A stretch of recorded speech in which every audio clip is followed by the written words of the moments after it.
Everyone, welcome to the channel. तो आज हम करेंगे शुरू कॉलिगेटिव प्रॉपर्टीज़ का पार्ट 2, जिसमें हम ऑस्मोटिक प्रेशर कॉलिगेटिव प्रॉपर्टी पढ़ेंगे और depression in freezing point colligative property पढ़ेंगे। उससे पहले हम एलिवेशन इन बॉइलिंग पॉइंट का ये ग्राफ समझेंगे। इससे पहले वाली वीडियो में मैंने एलिवेशन इन बॉइलिंग पॉइंट को पूरा समझाया था, क्वेश्चन कराए थे, बट बाय मिस्टेक ये ग्राफ की एक्सप्लेनेशन रह गई थी। तो किसी ने कमेंट सेक्शन में कमेंट किया था कि ये ग्राफ मैम प्लीज़ समझाइए। तो ये ग्राफ मेरे को माइंड में स्ट्राइक किया कि मेरे से रह गया वो ग्राफ। तो अब हम समझते हैं ग्राफ। इस ग्राफ में क्या कहा गया है कि जब हम नॉन वोलेटाइल सॉल्यूट को ऐड करते हैं तो हमें बताया कि बॉइलिंग पॉइंट बढ़ जाता है। तो सपोज़ मैंने प्योर एक सॉल्वेंट ले लिया जिसके अंदर कोई भी सॉल्यूट नहीं है, तो उस कोई भी रूम टेम्परेचर पे मैंने ले लिया, तो वो खाली सॉल्वेंट है उसके अंदर। तो सपोज़ ये मेरा सॉल्वेंट था, इस टेम्परेचर पर मैंने इसको लिया है, दिस इज़ रूम टेम्परेचर, कोई भी 25-30 डिग्री के आसपास कोई रूम टेम्परेचर पर मैंने ये ले लिया, और इस रूम टेम्परेचर पर इसका वेपर प्रेशर ये था। और ये वेपर प्रेशर क्या है? ये वेपर प्रेशर है एटमॉस्फेरिक वेपर प्रेशर, जो कि इस सॉल्वेंट को जब वेपर में कन्वर्ट करेंगे तो उस वेपर का वेपर प्रेशर जो होना चाहिए वो 1 atm के बराबर होना चाहिए, तब ये सॉल्वेंट जो है वो बॉयल होना शुरू होगा। तो रूम टेम्परेचर पे मैंने जब ये सॉल्वेंट लिया इतने टेम्परेचर पर और इतना उसका प्रेशर है इस टेम्परेचर पर, फिर मैंने उसको हीट करना शुरू किया। 25-30 डिग्री से वो 40, 50, 60 आगे बढ़ता चला गया। तो ये वो टेम्परेचर है, ये आगे बढ़ता गया और इस टेम्परेचर पे पहुंच गया जिस टेम्परेचर पर इसका वेपर प्रेशर 1 atm के बराबर हो जाएगा। तो जिस टेम्परेचर पर इस सॉल्वेंट का वेपर प्रेशर 1 atm के बराबर हो जाएगा, उस टेम्परेचर पर ये बॉईल करना शुरू कर देगा। तो मैं बोल सकती हूँ this is the boiling point of solvent. अब ये जो वेपर प्रेशर है सॉल्वेंट का वो इस पॉइंट पे बराबर हो गया, तो ये एटमॉस्फेरिक प्रेशर तो हमेशा बराबर रहेगा, चाहे अब मैं इस सॉल्वेंट के अंदर नॉन वोलेटाइल सॉल्यूट डाल दूँ या नहीं डालूँ, तब भी मेरा ये जो एटमॉस्फेरिक प्रेशर है वो तो इसी लाइन पर रहेगा। तो जैसे ही मैंने इस टेम्परेचर पर सॉल्वेंट का देख लिया, अब इसी टेम्परेचर पे मैं दूसरे बीकर के अंदर सॉल्वेंट के अंदर सॉल्यूट डाल दे रही हूँ, तो क्या हुआ, ये इसका वेपर प्रेशर घट गया, इसका वेपर प्रेशर घट गया। इस टेम्परेचर पर इस सॉल्यूशन का वेपर प्रेशर घट गया। क्यों घटेगा? क्योंकि हमने ये पढ़ा है कि नॉन वोलेटाइल सॉल्यूट को मैं डालूंगी, ऐड करूंगी, तो क्या होगा, बॉइलिंग पॉइंट बढ़ जाएगा और वेपर प्रेशर कम हो जाएगा। तो वेपर प्रेशर कम हो गया, अब यहाँ पर ये आ गया, इसको मैं आगे भी एक्स्ट्रापोलेट भी करूँगी, तो इस टेम्परेचर पर भी मैं देख सकती हूँ कि इसका वेपर प्रेशर कम था और सॉल्वेंट का वेपर प्रेशर यहाँ पर ज़्यादा था। तो ये वेपर प्रेशर कम हो गया। अब मैं टेम्परेचर बढ़ाऊंगी तो सोल्यूशन का भी सोल्यूशन जो है बॉइलिंग पॉइंट की तरफ जाता जाएगा, सोल्यूशन धीरे धीरे गर्म होता जाएगा, तो एक पॉइंट ऐसा आएगा जिस पॉइंट पर इसका वेपर प्रेशर भी 1 atm के बराबर आ जाएगा। तो वो जो पॉइंट होगा वो होगा बॉइलिंग पॉइंट ऑफ सोल्यूशन। तो ये था बॉइलिंग पॉइंट ऑफ सॉल्वेंट, ये था बॉइलिंग पॉइंट ऑफ सोल्यूशन। इस बॉइलिंग पॉइंट ऑफ सॉल्वेंट को हम देखेंगे तो this will be TB not, इसको हम देखेंगे तो दिस विल बी TB। तो ये TB नॉट देखो कम है और TB ज़्यादा है, तो इनका जो चेंज आएगा that change will be delta TB। तो हम ये बोल सकते हैं कि delta TB equals to TB minus TB naught, क्योंकि हमें यहाँ से दिख रहा है कि जो TB नॉट है वो कम है और TB ज़्यादा है। तो यही इस ग्राफ में बताया गया है कि इस ग्राफ में सिर्फ ये एक्सप्लेन किया गया था कि कैसे बॉइलिंग पॉइंट का एलिवेशन होता है, वो एक्चुअली हम यहाँ पर देख सकते हैं। तो चलिए आगे बढ़ते हैं। Next colligative property is depression in freezing point. Depression in freezing point, जैसे मैं नॉन वोलेटाइल सॉल्यूट को ऐड करूंगी तो सॉल्यूशन का फ्रीजिंग पॉइंट डिप्रेस हो जाएगा, मतलब कि कम हो जाएगा, बॉइलिंग पॉइंट बढ़ेगा और फ्रीजिंग पॉइंट डिप्रेस हो जाएगा। तो on adding non volatile solute freezing point of solution gets depressed, मतलब कि कम हो जाएगा। तो डिप्रेशन का मतलब भी क्या है, कोई चेंज आ रहा है फ्रीजिंग पॉइंट के अंदर, टेम्परेचर के अंदर, जिस टेम्परेचर पर पहले फ्रीज हो रहा था अब उससे कम टेम्परेचर पर फ्रीज होना शुरू हो जाएगा, या और थोड़ा टाइम लेगा। सपोज पहले कोई भी चीज़ -2 डिग्री सेल्सियस पे फ्रीज हो रही थी, अब वो -3 पे होगी या -4 पे होगी, तो डिप्रेशन आ गया। तो डेल्टा TF को मैं क्या कह सकती हूँ, TF नॉट माइनस TF, क्योंकि TF नॉट जो प्योर का फ्रीजिंग पॉइंट है वो ज़्यादा है सॉल्यूशन के फ्रीजिंग पॉइंट से, तो इसलिए डेल्टा TF बराबर हो जाएगा TF नॉट माइनस TF के। सिमिलरली जैसे डेल्टा टी भी डायरेक्टली प्रोपोर्शनल था मोलालिटी के, यहाँ पर भी डेल्टा TF भी मोलालिटी के डायरेक्टली प्रोपोर्शनल है, क्योंकि जो भी कॉलिगेटिव प्रॉपर्टी है वो सारी किस पे डिपेंड करेंगी, amount of the solute particle पे डिपेंड करेंगी। तो अमाउंट को हम मोल फ्रैक्शन से भी रिप्रेजेंट कर सकते हैं, मोलालिटी से भी रिप्रेजेंट कर सकते हैं, मोलारिटी से भी रिप्रेजेंट कर सकते हैं, डिपेंडिंग अपॉन कि हम किस कॉलिगेटिव प्रॉपर्टी की बात कर रहे हैं। तो जो हमारा relative lowering in vapour pressure था वहाँ हमने अमाउंट को रिप्रेजेंट किया था, सॉल्यूट के अमाउंट को मोल फ्रैक्शन से। यहाँ पर हम मोलालिटी से रिप्रेजेंट करते हैं, बॉइलिंग पॉइंट में भी मोलालिटी से किया था, नेक्स्ट कॉलिगेटिव प्रॉपर्टी में हम मोलारिटी से करेंगे। तो this delta TF is directly proportional to M। Proportionality sign घटाएंगे, कांस्टेंट लगाएंगे, दैट इज KF। KF को बोलते हैं क्रायोस्कोपिक कांस्टेंट और मोलर डिप्रेशन कांस्टेंट। अब क्वेश्चन क्या आता है यहाँ से, दोनों जो प्रॉपर्टी है ये हमारी बॉइलिंग पॉइंट वाली और फ्रीजिंग पॉइंट वाली, इसमें कई बार MCQ ये पूछ लिया जाता है बोर्ड्स एग्जाम में कि जो KF है या KB है इनकी यूनिट्स बताओ। तो बच्चा ये गलत करके आ जाता है कि इट हैज़ नो यूनिट, क्योंकि ये तो कांस्टेंट है तो इसकी कोई यूनिट नहीं होगी। बट ऐसा नहीं है, हर कांस्टेंट की हम ये नहीं कह सकते कि इसकी कोई यूनिट नहीं होगी। इस कांस्टेंट के साथ जो रिलेटेड है वो क्या रिलेटेड है, टेम्परेचर रिलेटेड है और मोलालिटी रिलेटेड है। तो इसकी यूनिट, जो इनकी यूनिट्स होंगी उनके मिक्सचर से बनेगी। जैसे यहाँ KF की अगर मैं यूनिट फाइंड आउट करना चाहूँ तो मोलालिटी को नीचे ले जाऊँगी। मोलालिटी की यूनिट क्या है, मोलालिटी की यूनिट तो स्मॉल m ही है, मतलब कि मोल पर kg, और ये है केल्विन। तो केल्विन डिवाइडेड बाय मोल पर kg, तो ये हो जाएगा केल्विन पर मोल kg, ये यूनिट हो जाएगी KF की। ऐसे ही KB की यूनिट हम उस फॉर्मूले से निकाल लेंगे। चलिए आगे चलते हैं। दिस मोलालिटी को हम आगे फर्दर खोल के रखेंगे। मोलालिटी क्या होती है, number of moles of solute divided by mass of solvent, that is WA। अगर मास ऑफ सॉल्वेंट ग्राम में है तो हम ऊपर 1000 से मल्टीप्लाई कर देंगे। इस नंबर ऑफ मोल्स को मैं लिख सकती हूँ गिवन मास बाय मोलर मास, तो यही फॉर्मूला आ गया। और यहाँ KF मल्टीप्लाई में था ही, तो KF WB 1000 MB multiply by WA। तो ये फॉर्मूला आई होप आपको समझ आ गया होगा। तो हम कह सकते हैं कि जो डिप्रेशन इन फ्रीजिंग पॉइंट है, ये देखो ये मोलर मास के इन्वर्सली प्रोपोर्शनल है और मोलालिटी जो कॉन्सेंट्रेशन है उसके डायरेक्टली प्रोपोर्शनल है। तो जितनी ज़्यादा कॉन्सेंट्रेशन बढ़ेगी उतना ज़्यादा कॉलिगेटिव प्रॉपर्टी बढ़ जाएगी, मतलब उतना ज़्यादा डिप्रेशन हो जाएगा, जितनी कम होगी उतना कम हो जाएगा। तो ये अमाउंट ऑफ द सब्सटेंस के डायरेक्टली प्रोपोर्शनल है, इस पर डिपेंड करती है। तो हम कह सकते हैं कि this is a colligative property. अब इसके ग्राफ को समझ लेते हैं। इसके ग्राफ में भी सेम बात है कि हम एक स्पेसिफिक टेम्परेचर पर पहले सॉल्वेंट लेंगे, फिर उसी टेम्परेचर पर हम सॉल्वेंट के अंदर एक सॉल्यूट डाल देंगे और सॉल्यूशन को देखेंगे। तो मैंने इस टेम्परेचर पे सपोज यहाँ पर मेरा कोई भी सॉल्वेंट था और इस टेम्परेचर पर मैंने सॉल्वेंट का वेपर प्रेशर देखा, ये वेपर प्रेशर था, ये टेम्परेचर था। इस टेम्परेचर पर वेपर प्रेशर देखा। अब हमें टेम्परेचर को कम करना है तो हम लेफ्ट हैंड साइड चलेंगे, वहाँ बॉयल करना था तो हम राइट हैंड साइड चले थे। अब जैसे जैसे मैं टेम्परेचर को कम करती जाऊँगी इसका वेपर प्रेशर कम होता जाएगा। ये चीज़ हमने पढ़ी है कि टेम्परेचर कम करेंगे वेपर्स कम बनेंगे, तो वेपर प्रेशर कम होता जाएगा। एक पॉइंट ऐसा आएगा जहाँ पर हमारा सॉल्वेंट फ्रीज होना शुरू हो जाएगा। तो इस पॉइंट पर ये सॉल्वेंट फ्रीज होना शुरू हो गया। इसके नीचे जो भी वेपर प्रेशर कम होगा, अब ये फ्रोज़न सॉल्वेंट का होगा। आपने कभी देखा होगा कि जब आइस जम जाती है तब भी उसके अंदर से वेपर्स निकलते हैं। तो वेपर प्रेशर हमेशा होता है, चाहे वो सॉलिड में हो जाए, फ्रीज हो जाए, चाहे वो लिक्विड में हो जाए, चाहे वो वेपर में हो, किसी भी स्टेट के अंदर हो, प्रेशर हमेशा हर एक स्टेट लगाती है। वो डिपेंड करता है कि हाई टेम्परेचर पे ज़्यादा होगा, कम टेम्परेचर पर कम होगा। तो इस पॉइंट पर ये फ्रीज होना शुरू हो गया, इससे नीचे सारा का सारा फ्रोज़न सॉल्वेंट है। अब इसी टेम्परेचर पर मैं सॉल्यूट अगर डाल दूंगी, तो सेम टेम्परेचर की बात कर रही हूँ, ये T टेम्परेचर, इस पर इसका वेपर प्रेशर अपने आप कम हो जाएगा। ठीक है, तो डिप्रेशन पहले ही आ गया। अब क्या होगा, हम और टेम्परेचर को कम करेंगे, ये वेपर प्रेशर कम होगा।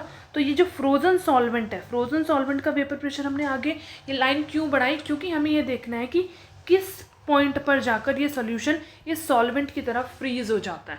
तो यहाँ ये जहाँ पर भी ये लाइन कट करेगी, ये वाली लाइन कट करी, मतलब इस पॉइंट पर यहाँ पर सॉल्वेंट फ्रीज हो गया था, यहाँ पर सॉल्यूशन फ्रीज हुआ है। तो इस पॉइंट को मैं बोलूँगी सॉल्वेंट का freezing point, that is TF not. और इस पॉइंट पर सॉल्यूशन फ्रीज हुआ है तो ये हो जाएगा मेरा TF। तो मैं इस ग्राफ से देख सकती हूँ कि TF कम है और TF नॉट ज़्यादा है, TF is less than TF not. तो डेल्टा TF को हम क्या लिख सकते हैं, डेल्टा TF को लिख सकते हैं TF नॉट माइनस TF। तो आई होप आपको ग्राफ बहुत अच्छे से क्लियर हो गया होगा। इसको रब कर देते हैं।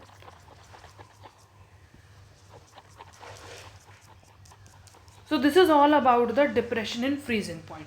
There are some other formulas जो आपकी NCERT में given है। ये formulas कई बार मतलब MCQs में आ जाते हैं, डायरेक्टली MCQs के अंदर आ जाते हैं। इनसे CBSE के एग्ज़ाम में कोई न्यूमेरिकल नहीं आएगा, बट कॉम्पिटिशन्स में आ सकता है। CBSE में कोई न्यूमेरिकल नहीं आएगा, डायरेक्ट फॉर्मूला पूछा जा सकता है, मतलब MCQ दे दिया जा सकता है कि which one of the following is correct, और 3-4 फॉर्मूले दे दिए जाएंगे, उसमें से कोई भी एक फॉर्मूला यहाँ पर लगा दिया जाएगा। तो ये फॉर्मूला आपको याद होनी चाहिए। तो चलिए एक दो क्वेश्चन कर लेते हैं इस प्रॉपर्टी से रिलेटेड। फर्स्ट क्वेश्चन क्या है कि a 5% solution by mass of cane sugar in water has freezing point of 271 kelvin. तो इस क्वेश्चन में क्या कहा है, इस क्वेश्चन में कहा है a 5% solution of cane sugar in water has freezing point of 271 Kelvin। 5% solution by mass, तो इसका मतलब क्या है कि 5 ग्राम of cane sugar in 100 gram of solution, cane sugar in 100 gram of solution, solution किसके अंदर है, पानी के अंदर है। तो मैं सॉल्यूशन भी पूरा 100 ग्राम ले सकती हूँ और इसी को इक्विवेलेंट भी लिख सकती हूँ 100 ग्राम वाटर के, क्योंकि बहुत ज़्यादा अमाउंट ऑफ सॉल्यूट नहीं है। 95 वाटर आएगा तो 95 और 100 बहुत ज़्यादा फ़र्क नहीं है, तो मैं 100 ग्राम वाटर भी ले सकती हूँ। अब इसका फ्रीजिंग पॉइंट क्या है, मतलब कि TF दे रखा है इस सॉल्यूशन का 271 केल्विन। हमें कैलकुलेट करना है freezing point of 5% glucose in water. अगर freezing point of pure water दे रखा है, TF नॉट दे रखा है 273.15 केल्विन। तो पहले हम क्या करेंगे, केन शुगर के लिए फॉर्मूला लगाएंगे और देखेंगे क्या क्वांटिटीज़ हमें दे रखी है, क्या हमें निकालनी है, और फिर वहाँ से जो हमें मिलेगा उससे हम इस ग्लूकोज वाले सॉल्यूशन के लिए अप्लाई करेंगे। तो यहाँ पर delta TF equals to KF.M रखेंगे। M इज़ मोलालिटी, मोलालिटी को मैं लिख सकती हूँ खोल के, ऊपर नंबर ऑफ मोल्स आते हैं, नंबर ऑफ मोल्स को लिख सकती हूँ given mass by molar mass of solute, नीचे आएगा मास ऑफ सॉल्वेंट। अगर ये मास ऑफ सॉल्वेंट ग्राम्स में है तो ऊपर 1000 से मल्टीप्लाई हो जाएगा। तो डेल्टा TF हमारे पास नहीं है, हमारे पास TF है और TF नॉट है। हमें पता है डिप्रेशन होता है फ्रीजिंग पॉइंट में, तो TF नॉट माइनस TF लिखूंगी मैं, जो कि किसके बराबर आएगा, इन दोनों को माइनस करूंगी तो आएगा 2.15। तो 2.15 यहाँ डायरेक्ट लिख सकती हूँ। फर्दर इक्वल्स टू KF हमें क्वेश्चन में नहीं गिवन, तो मतलब हमें KF निकालना है पहले वाले क्लू से। WB गिवन मास ये है 5 gram of cane sugar, 1000 multiply करेंगे मोलर मास। केन शुगर का मोलर मास होता है 342 ग्राम्स। इसका फॉर्मूला होता है जी C12H22O11। तो इससे फॉर्मूले से आप मोलर मास निकाल के देखना, तो मोलर मास 342 ग्राम आएगा। This is mass of solvent. Mass of solvent हम 100 ही रखेंगे जिससे हमारी कैलकुलेशन ईजी हो जाए। तो यहाँ से कट करेंगे तो ये आंसर आएगा 2.15 equals to KF multiply 50 divided by 342। On calculating KF आ जाएगा 14.706। ये आ गया KF। अब इस KF को हमें यूज़ करना है यहाँ फ्रीजिंग पॉइंट कैलकुलेट करने के लिए। तो अभी हम इस वाले स्पेस में कर देते हैं, फिर रब कर देंगे। तो अब क्या कैलकुलेट करना है, calculate the freezing point of 5% glucose in water. तो अब 5% glucose in water means 5 gram glucose in 100 gram of water या 100 ग्राम ऑफ सोल्यूशन, दोनों में से हम कुछ भी ले सकते हैं। हमें नीड वाटर की पड़ेगी तो हम 100 ग्राम ऑफ वाटर ले लेते हैं। KF हमारे पास आ ही गया है 14.706। हमें ये निकालना है फ्रीजिंग पॉइंट। तो TF नॉट हमारे पास सेम ही चलेगा क्योंकि यहाँ भी सोल्यूशन पानी में है, यहाँ भी पानी में था, तो पानी का फ्रीजिंग पॉइंट तो दे रखा है, दैट इज़ 273.15। तो TF naught minus TF equals to KF multiplied given mass by molar mass of solute multiply mass of solvent, ऊपर मल्टीप्लाई करेंगे 1000 से। TF naught will be 273.15 minus TF, यही हमें फाइंड आउट करना है। KF को put करेंगे जो हमने यहाँ से कैलकुलेट किया है 14.706 मल्टीप्लाई गिवन मास 5 है, ये 1000 नीचे सॉरी यहाँ पर 100 आएगा मास ऑफ सॉल्वेंट, और मोलर मास आएगा 180। ग्लूकोज का मोलर मास होता है 180, इसका फॉर्मूला होता है C6H12O6। तो फाइंड आउट करोगे तो 180 आएगा। यहाँ पर ये 0 और ये पूरा कंप्लीटली कैंसिल आउट हो गया। ये आ जाएगा 273.15 माइनस TF। इसको आप मल्टीप्लाई करोगे और डिवाइड करोगे तो आंसर आएगा, ये आएगा 4.085। ये इधर प्लस का हो जाएगा, ये इधर जाके माइनस का हो जाएगा।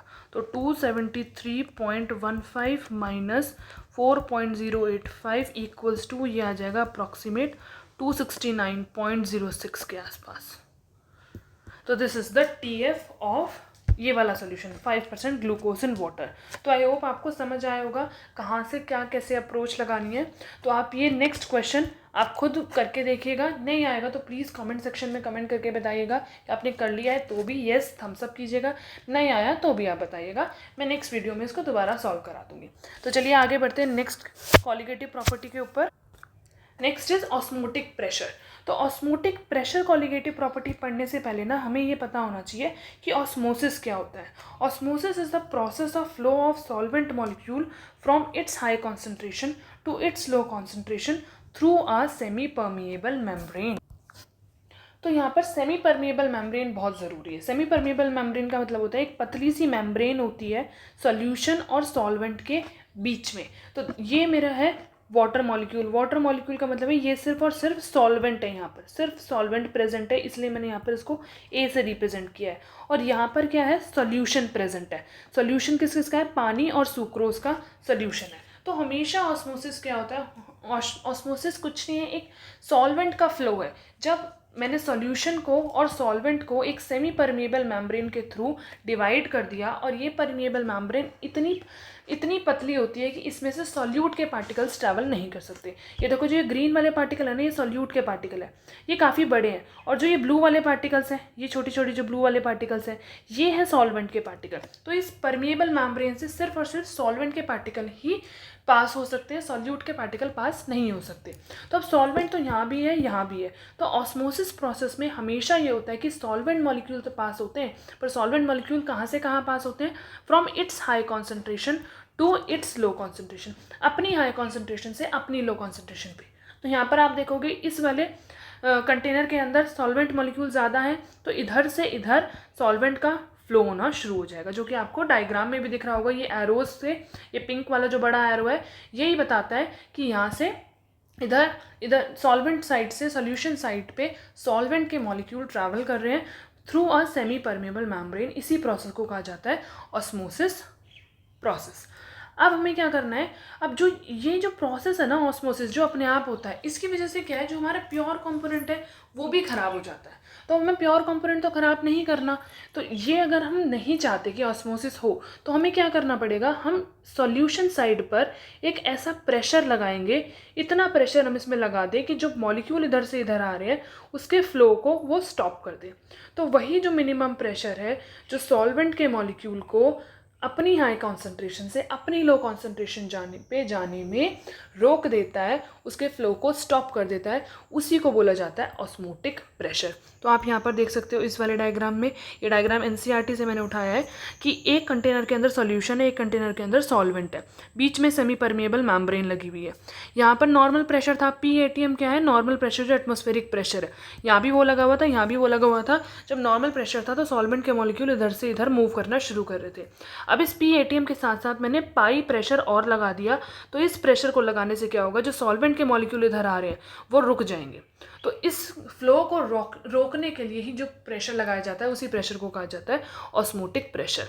अब ये ऑस्मोटिक प्रेशर कॉलिगेटिव प्रॉपर्टी कैसे है, कॉलिगेटिव प्रॉपर्टी इस तरह से है कि सॉल्यूशन के अंदर जितना मैं सॉल्यूट का अमाउंट बढ़ाऊंगी, सॉल्यूट का अमाउंट जितना ज़्यादा बढ़ाऊंगी उतना ज़्यादा क्या होगा, सॉल्वेंट का अमाउंट कम हो जाएगा, और जितना सॉल्वेंट का अमाउंट कम होगा उतनी ज़्यादा तेज़ी से यहाँ से सॉल्वेंट के मॉलिक्यूल इधर की तरफ मूव करना शुरू कर देंगे। और ये जितनी तेज़ी से मूव करना शुरू करेंगे उतना ज़्यादा यहाँ पर ऑस्मोटिक प्रेशर दैट इज़ पाई लगाना पड़ेगा, ये ज़्यादा इंक्रीज़ करना पड़ेगा, जिससे कि यहाँ से आने वाले मॉलिक्यूल के फ्लो को रोका जा सके। तो हो गई ना कॉलिगेटिव प्रॉपर्टी कि ये अमाउंट ऑफ सॉल्यूट पे डिपेंड करेगी। जितना ज़्यादा यहाँ पर नॉन वोलेटाइल सॉल्यूट का अमाउंट बढ़ेगा उतना ज़्यादा प्रेशर लगाना पड़ेगा, जिससे कि यहाँ से आने वाले जो सॉल्वेंट पार्टिकल्स हैं उनको रोका जा सके। तो हम कह सकते हैं कि osmotic pressure is a colligative property because it depends upon the amount of solute particle और we can say concentration of solute particles. So osmotic pressure is the minimum excess pressure which must be applied to a solution to stop the flow of solvent molecule into it through a semi-permeable membrane. अब हम चलते हैं आगे अपनी colligative property के ऊपर. तो ये जो कॉलिगेटिव प्रॉपर्टी है ऑस्मोटिक प्रेशर, इसको रिप्रेजेंट किया जाता है पाई से, जो कि डायरेक्टली प्रोपोर्शनल है कॉन्सेंट्रेशन के. मैंने आपको बताया था कि इससे पहले वाली जो कॉलिगेटिव प्रॉपर्टी थी, एलिवेशन इन बॉइलिंग पॉइंट और डिप्रेशन इन फ्रीजिंग पॉइंट, इन दोनों में जो अमाउंट ऑफ सब्सटेंस है उसको रिप्रेजेंट किया गया था मोलारिटी से. यहाँ मोलारिटी से किया गया है. हमेशा याद रखना केमिस्ट्री के अंदर कहीं पर भी अगर कॉन्सेंट्रेशन सी लिखी गई है तो सी कॉन्सेंट्रेशन का मतलब है कि हम कॉन्सेंट्रेशन को मोलारिटी की टर्म्स में रिप्रेजेंट कर रहे हैं, कोई और कॉन्सेंट्रेशन टर्म यहाँ नहीं है. तो ये अंडरस्टूड होना चाहिए. यहाँ से जैसे ही हम डायरेक्टली प्रोपोर्शन का साइन घटाएंगे तो कांस्टेंट लगाएंगे, तो हमने कांस्टेंट लगाया आर और टी. टेम्परेचर को यहाँ कांस्टेंट रखना पड़ेगा और आर तो आपका कांस्टेंट होता ही है, इसलिए हमने इन दोनों को कांस्टेंट माना है. अब टेम्परेचर को यहाँ कांस्टेंट क्यों रखना पड़ेगा? किसी के माइंड में आ रहा है किसी के माइंड में? टेम्परेचर हमें कांस्टेंट इसलिए रखना पड़ेगा क्योंकि यहाँ हमने लिया है मोलारिटी, और molarity is the function of temperature. Temperature change करोगे तो मोलारिटी के अंदर वॉल्यूम प्रेजेंट होता है, ये वॉल्यूम चेंज हो जाएगा तो कॉन्सेंट्रेशन वेरी करेगी. तो ये हमें नहीं वेरी करानी, इसलिए हमने आर को तो गैस कांस्टेंट, ये तो है ही, टेम्परेचर को भी कांस्टेंट रखना है. इसको फर्दर हम आगे खोलेंगे फॉर्मूले को, तो n is number of moles of solute, तो इसको लिख सकते हैं given mass by molar mass. ये पूरा एन आ गया, नीचे ये वी है, वी लीटर्स में होना चाहिए. अगर लीटर्स में नहीं है, ml में है, तो ऊपर 1000 से मल्टीप्लाई कर देंगे. R is gas constant. याद रखना है, बहुत बहुत बार बच्चे गलती करते हैं कि आर की वैल्यू यहाँ पर 8.314 ले लेते हैं. वो नहीं लेनी. क्यों नहीं लेनी? क्योंकि यहाँ पर हम पाई के साथ आर को ले रहे हैं. पाई इज़ अ प्रेशर टर्म, और प्रेशर हमेशा किस में होगा? एटीएम में होगा. तो एटीएम में अगर प्रेशर है तो फिर गैस कांस्टेंट की वैल्यू भी हम उसी टर्म्स में लेंगे, एटीएम की टर्म्स में लेंगे. तो एटीएम की टर्म्स में इसकी वैल्यू होती है 0.081. तो ये याद रखना है. C is concentration, that is molarity. T temperature हमेशा केल्विन के अंदर लेना है, डिग्री सेल्सियस में लेंगे तो गलत हो जाएगा. Now this osmotic pressure method is used for measuring molar masses of proteins, polymers and other macromolecule. Why? क्यों? क्योंकि इसको हाई टेम्परेचर पर हम नहीं मेजर कर सकते. जो ऑस्मोटिक प्रेशर है इसको हम हाई टेम्परेचर पर या टेम्परेचर को वेरी करके मेजर नहीं करते, क्योंकि टेम्परेचर अगर हम चेंज करेंगे तो इसकी कॉन्सेंट्रेशन चेंज हो जाएगी, क्योंकि यहाँ कॉन्सेंट्रेशन को मोलारिटी की टर्म्स में लिया गया है. और ये जितने भी मैक्रोमोलिक्यूल्स हैं, प्रोटीन, पॉलीमर, अदर मैक्रोमोलिक्यूल, ये भी हाई टेम्परेचर पर स्टेबल नहीं होते. हम अगर एलिवेशन इन बॉइलिंग पॉइंट की बात करेंगे, डिप्रेशन इन फ्रीजिंग पॉइंट की बात करेंगे, तो यहाँ पर हमें टेम्परेचर को चेंज करना पड़ेगा. जब हम वेपर प्रेशर वाली कॉलिगेटिव प्रॉपर्टी की बात करेंगे तब भी हम टेम्परेचर चेंज करेंगे. तो उनके केस में हम उन कॉलिगेटिव प्रॉपर्टी से इनके मोलर मासेस को नहीं फाइंड आउट कर सकते, क्योंकि वहाँ टेम्परेचर का चेंज है और ये टेम्परेचर चेंज करने पर अनस्टेबल हो जाते हैं. ठीक है, तो इनकी स्टेबिलिटी को बनाए रखने के लिए हम इनके मोलर मासेस को फाइंड आउट करेंगे by using osmotic pressure colligative property. तो फर्स्ट रीज़न यहाँ क्या दिया हुआ है? It can be measured around room temperature, क्योंकि हम इसको रूम टेम्परेचर पर ही मेजर कर सकते हैं, इसलिए इनके लिए ऑस्मोटिक प्रेशर यूज़ किया जाता है. मोलारिटी यहाँ पर यूज़ की गई है मोलारिटी की जगह, और ऑस्मोटिक प्रेशर वैल्यूज़ जो हैं वो लार्ज होती हैं और मेजरेबल होती हैं, इवन फॉर डाइल्यूट सॉल्यूशंस के लिए भी. इनके अगर हम डाइल्यूट सॉल्यूशंस भी बनाएंगे तब भी हम ज़्यादा अच्छे से मेजर कर पाएंगे और बड़ी वैल्यूज़ को भी मेजर कर पाएंगे ऑस्मोटिक प्रेशर की. चलिए, तो this is all about the osmotic pressure. अब हम जो सॉल्यूशंस हैं उनको डिफरेंट टाइप में क्लासीफाई कर सकते हैं on the basis of osmotic pressure. यहाँ से जो पूछा जाने वाला क्वेश्चन है ना, वो क्वेश्चन है ये, दिस एडेमा. कई बार 1 मार्क में ये एडेमा क्वेश्चन पूछ लिया जाता है कि ये क्या होता है, और बच्चे इसको छोड़ के चले जाते हैं, क्योंकि ये एक बहुत छोटे से पार्ट में एनसीईआरटी में गिवन है, और ये छोटी क्लासेस का पार्ट है. जो ये hypotonic solution, hypertonic solution, isotonic solution, ये हम कहीं 8th क्लास में बायो में पढ़ते हैं. तो इसलिए बच्चे इसको छोड़ के चले जाते हैं कि ये तो जूनियर क्लासेस का पार्ट है, ये हमारे इसमें क्या आएगा, और ये आ जाता है. कई बार इससे क्वेश्चन आ जाता है. ज़्यादा मार्क्स का नहीं आता, 1-2 मार्क का ही आता है. बट क्यों 1-2 मार्क छोड़ने हैं जब यहाँ पर प्रॉपर नोट्स की फॉर्म में आपको प्रोवाइड किया जा रहा है सब कुछ, तो क्यों 1-2 मार्क्स छोड़ने हैं? तो अब हम पढ़ते हैं types of solution on the basis of osmotic pressure. So first type of solution is isotonic solution. Isotonic solution ऐसे सोल्यूशंस होते हैं जिनके ऑस्मोटिक प्रेशर सेम होते हैं. मतलब मैंने ये दो प्रेशर ले लिए, दो सॉल्यूशंस ले लिए, ए सॉल्यूशन बी सॉल्यूशन, इन दोनों के ऊपर ऑस्मोटिक प्रेशर अगर सेम है तो हम उनको बोलेंगे कि ये आइसोटोनिक सॉल्यूशंस हैं। सॉल्यूशंस ऑफ इक्विमोलर कॉन्सेंट्रेशन, जिनमें कॉन्सेंट्रेशन सेम हो, सेम टेम्परेचर पर हो, तो वो उनका सेम ऑस्मोटिक प्रेशर होगा। ऑस्मोटिक प्रेशर क्या है? CRT, तो R तो कांस्टेंट है ही है। पाई कब कांस्टेंट हो जाएगा? जब C और T कांस्टेंट हो दो सॉल्यूशंस के लिए। तो अगर सेम कॉन्सेंट्रेशन मतलब इक्विमोलर कॉन्सेंट्रेशन है दो सॉल्यूशन की, सेम टेम्परेचर पर, हम कॉलिगेटिव प्रॉपर्टी को मेजर कर रहे हैं, तो हमारा सेम ऑस्मोटिक प्रेशर आएगा। तो ऐसे सॉल्यूशन जिनके सेम ऑस्मोटिक प्रेशर होते हैं उनको बोला जाता है isotonic solutions. Second is hypotonic solution. Hypo जैसे आपको नाम से पता चल रहा है, हाइपो मीन्स कम, हाइपर मीन्स ज़्यादा। तो सॉल्यूशन जिसका ऑस्मोटिक प्रेशर कम होता है दूसरे सॉल्यूशन से, जिस सॉल्यूशन का हम कंपैरिजन कर रहे हैं ना, और उस सॉल्यूशन का ऑस्मोटिक प्रेशर दूसरे सॉल्यूशन से कम हो, तो उस सॉल्यूशन को कहा जाता है हाइपोटोनिक सॉल्यूशन। फॉर एग्जांपल हम ये बात करें 0.05 सुक्रोज सॉल्यूशन की और बात करें 0.1 m यूरिया सॉल्यूशन की, तो इन दोनों में देखो नेचर अलग है, सुक्रोज अलग है, यूरिया अलग है, पर लेकिन नेचर पे कॉलिगेटिव प्रॉपर्टी डिपेंड ही नहीं करती है। कॉलिगेटिव प्रॉपर्टी किस पे डिपेंड करती है? अमाउंट पे, कॉन्सेंट्रेशन पे। तो इसकी कॉन्सेंट्रेशन कम है, इसकी कॉन्सेंट्रेशन ज़्यादा है, तो इसकी कॉन्सेंट्रेशन कम है तो इसका ऑस्मोटिक प्रेशर कम हो जाएगा, इसकी कॉन्सेंट्रेशन ज़्यादा है तो इसका ऑस्मोटिक प्रेशर बढ़ जाएगा। तो मैं ये बोल सकती हूँ कि ये वाला जो सोल्यूशन है 0.05 m sucrose solution hypotonic solution है, किससे? टू 0.1 m यूरिया सोल्यूशन से। सिमिलरली इसका अगर मैं उल्टा कर दूंगी कि 0.1 m यूरिया जो है ये वाला सोल्यूशन इस वाले सोल्यूशन के हाइपरटोनिक है, मतलब 0.05 कम था तो ये दूसरे के कंपैरिजन में, मतलब 0.1 m यूरिया के कंपैरिजन में हाइपोटोनिक हो गया, और 0.1 m यूरिया हाइपरटोनिक हो गया 0.05 m सुक्रोज सोल्यूशन के। तो हाइपरटोनिक सोल्यूशंस वो होते हैं जिसमें हम जिस सोल्यूशन की बात कर रहे हैं उसका ऑस्मोटिक प्रेशर दूसरे के कंपैरिजन में ज़्यादा हो। तो आई होप आपको समझ आ गया होगा आइसोटोनिक, हाइपोटोनिक और हाइपरटोनिक। तो एक इंटरेस्टिंग फैक्ट है जो हमारी बॉडी के अंदर प्रेजेंट होता है, सॉरी फैक्ट बॉडी के अंदर नहीं प्रेजेंट होता है, एक चीज़ प्रेजेंट होती है जो एक फैक्ट है। क्या प्रेजेंट होती है हमारी बॉडी के अंदर?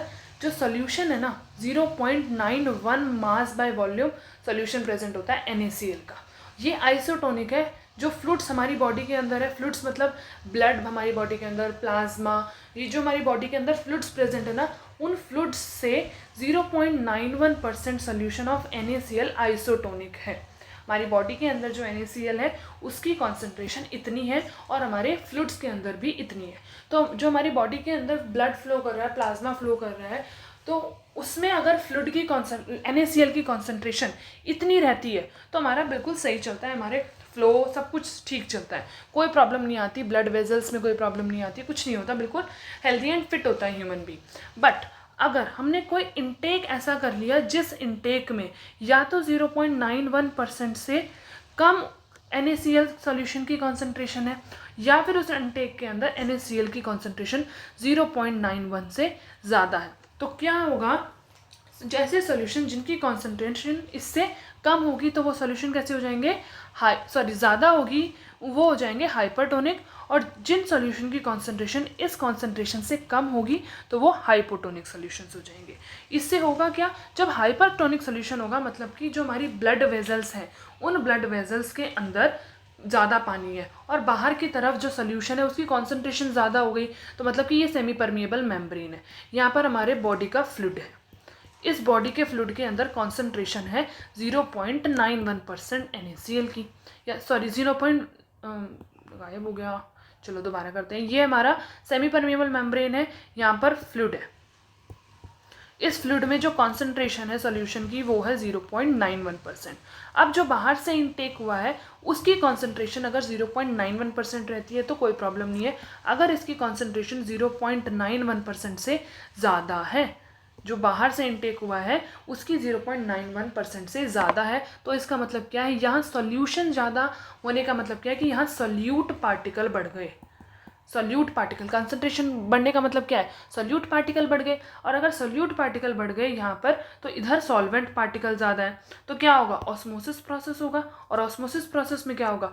सॉल्वेंट इस तरफ हमारा जो फ्लूइड था उसके अंदर का जो सॉल्वेंट है वो बाहर की तरफ, सेल मेम्ब्रेन जो है उसे बाहर की तरफ आना शुरू हो जाएगा। बाहर की तरफ आना शुरू होगा तो जो ये सेल थी ये सेल श्रिंक हो जाएगी, मतलब कि अपने पानी को वो बाहर दे देगी, जिससे कि सोल्यूशन की जो बाहर वाला कॉन्सेंट्रेटेड सोल्यूशन है वो भी डाइल्यूट हो जाए, इक्विलिब्रियम में आ जाए, तो हमारी सेल्स श्रिंक हो जाएंगी।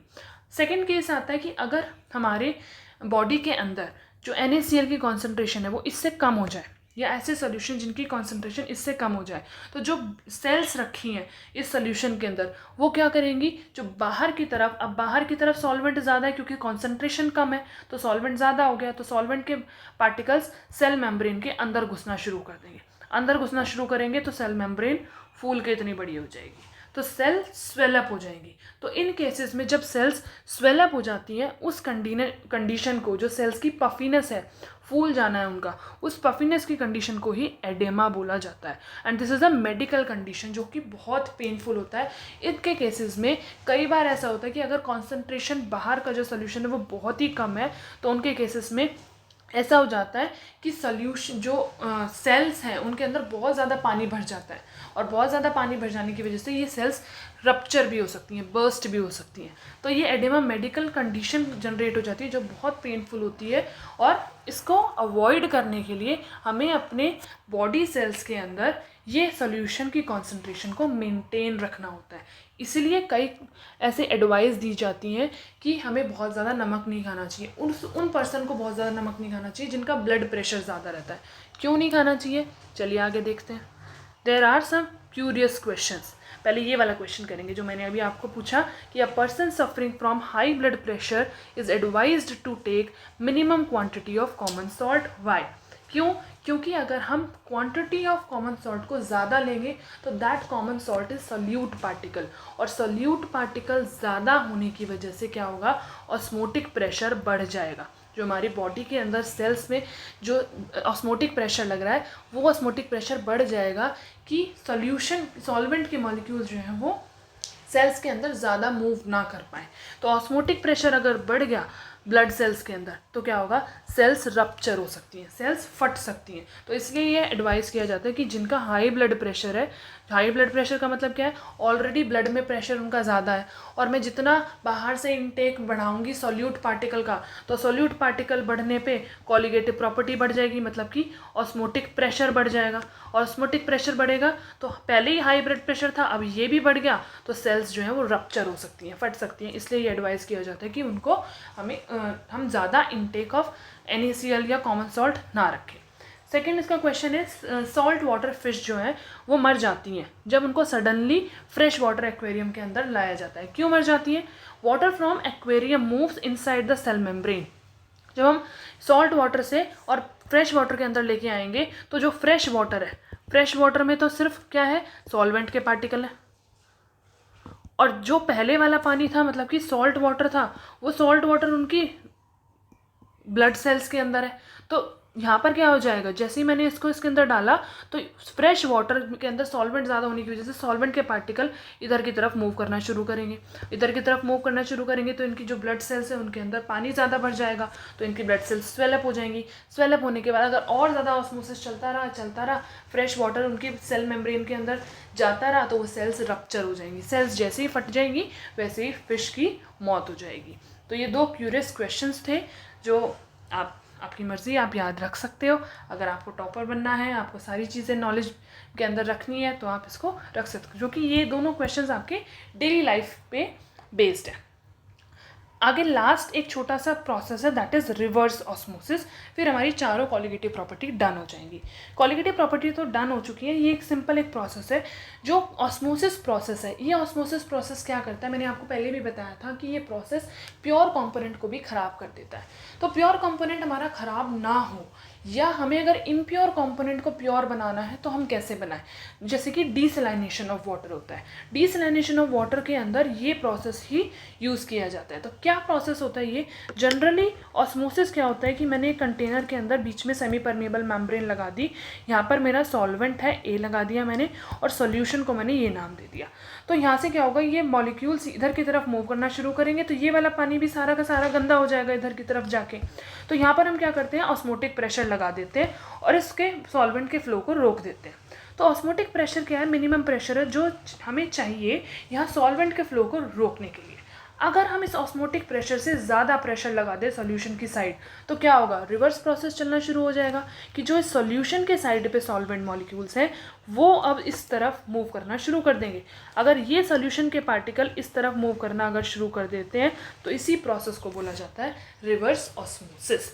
तो reverse osmosis is the process of movement of solvent molecule from its low concentration to its high concentration through a semi-permeable membrane on applying more than osmotic pressure over solution side। जैसे यहाँ पे आपको दिखाया हुआ है कि ये semi permeable membrane है, बिल्कुल सेटअप वही रहेगा, बस क्या होगा सॉल्यूशन की साइड पे जो प्रेशर लगाया जाएगा वो ऑस्मोटिक प्रेशर से ज़्यादा प्रेशर लगाया जाएगा, जिससे कि जो सॉल्यूशन की साइड के पार्टिकल्स हैं, जो प्योर वाटर के पार्टिकल्स हैं, वो सॉल्वेंट की तरफ मूव करना शुरू करते हैं। तो जब हम डीसैलिनेशन ऑफ वाटर करते हैं तो इस तरफ सॉल्यूशन साइड पे हम सॉल्टी वाटर रखते हैं या हम कह सकते हैं सी वाटर रखते हैं और इस पर ऑस्मोटिक प्रेशर से ज़्यादा प्रेशर लगाते हैं कि सॉल्ट वाटर में से जो वाटर है प्योर वो इधर की तरफ चला जाए, क्योंकि सॉल्यूट के पार्टिकल तो जाएंगे नहीं सेमी परमेबल मेम्ब्रेन से, सिर्फ पानी के पार्टिकल ही जाएंगे। तो सारा का सारा पानी इस तरह से हम प्योर कर सकते हैं, इधर सारा प्योर पानी कलेक्ट हो जाता है। So this is all about the colligative property and some processes like osmosis, reverse osmosis and types of solutions, isotonic, hypotonic and hypertonic. So let's do this question and then we'll end the video. This question states that 200 centimeter cube of an aqueous solution of a protein contains 1.26 gram of protein. It means हमें क्या दे रखा है, concentration इसकी amount दे रखा है protein का, protein हमने माना सॉल्यूट होगा तो डब्ल्यू भी हमें दे रखा है 1.26 ग्राम। ऑस्मोटिक प्रेशर ऑफ सच्चा सोल्यूशन एट 300 केल्विन, टेम्परेचर भी गिवन है 300 केल्विन, ऑस्मोटिक प्रेशर भी गिवन है, यह ऑस्मोटिक प्रेशर गिवन है बार में 2.57 इंटू 10⁻³ अब आपको मोलर मास कैलकुलेट करना है, MB कैलकुलेट करना है। 200 centimetre cube of N aqua solution, volume भी गिवन है, वॉल्यूम इज 200 सेंटीमीटर क्यूब। अब हमारा टास्क है, पहले तो हम इस सेंटीमीटर क्यूब को ना लीटर के अंदर कन्वर्ट कर लेंगे, जिससे कि हमें हमारे क्वेश्चन में पुट करने में ईजीनेस हो। तो 1 सेंटीमीटर क्यूब के अंदर 10⁻³ लीटर्स होते हैं, तो 200 के अंदर कितने होंगे, 200 इंटू 10⁻³ तो ये आ जाएगा 0.2 लीटर। तो वॉल्यूम आ गया आपका 0.2 लीटर। अब हम फॉर्मूले के अंदर पुट करेंगे, फॉर्मूला क्या है हमारा, pi equals to CRT, C is molarity, molarity को मैं लिख सकती हूँ number of moles of solute divided by volume of solution R into T। T मेरे पास है, R की वैल्यू मुझे पता है, R चाहे ये ऑस्मोटिक प्रेशर आपका ATM में हो या बार में हो, वैल्यू यही रखी जाएगी 0.0821। Temperature is 300। Number of moles के लिए आप फॉर्मूला लगाओगे given mass WB divided by MB, ये सारा ऊपर मल्टीप्लिकेशन में था और नीचे ये वॉल्यूम कितना आ गया 0.2 लीटर। ऑस्मोटिक प्रेशर गिवन है 2.57 इंटू 10⁻³ बार। अब ये पूरा कैलकुलेट करके आप यहाँ पहले WB की वैल्यू रखोगे और फिर यहाँ से MB की वैल्यू फाइंड आउट कर लोगे। तो पहले ही मैं MB को इधर ले जाती हूँ, MB को अगर मैं इधर ले गई, नेक्स्ट स्टेप में मैंने WB की वैल्यू पुट की है 1.26 multiply 0.0821 multiply 300 divided by 2.57 into 10⁻³ multiply 0.2। तो ऑन कैलकुलेटिंग मोलर मास हमारा आएगा, न्यूमरेटर में तो कैलकुलेट करने के बाद आएगा हमारा 31.0338, डिनोमिनेटर में कैलकुलेट करने के बाद आएगा 0.502 इंटू 10⁻³ को ऊपर ले जाएंगे 1000 कर लेंगे। अब इसको डिवाइड कर लेंगे, यहाँ 4 है यहाँ पर 3 है तो ये 4 करके और मैंने पॉइंट हटा दिया। उसके बाद मैं इसको डिवाइड करूँगी तो मेरा मोलर मास आएगा 61.8203। 3 है ना, तो चलो इतना ही बहुत है, मल्टीप्लाई बाय 1000 तो ये हो जाएगा 61820.3 ग्राम्स, इतना मोलर मास आएगा। ये मोलर मास इतना बड़ा आना भी चाहिए क्योंकि हम किसकी बात कर रहे हैं, प्रोटीन की बात कर रहे हैं। तो प्रोटीन बहुत बड़े बड़े मैक्रोमोलिक्यूल्स होते हैं। तो this is all about the colligative properties. इस वीडियो में हमने कॉलिगेटिव प्रॉपर्टीज़ कम्प्लीटली डन कर ली है अलॉन्ग विद 1 क्वेश्चंस, एक एक क्वेश्चन एक एक कॉलिगेटिव प्रॉपर्टी का हमने किया है। अब इसके बाद हम नेक्स्ट वीडियो के अंदर पढ़ेंगे abnormal molar masses. So do like, share and subscribe my channel. Thank you everyone, and please press the bell icon for more updates.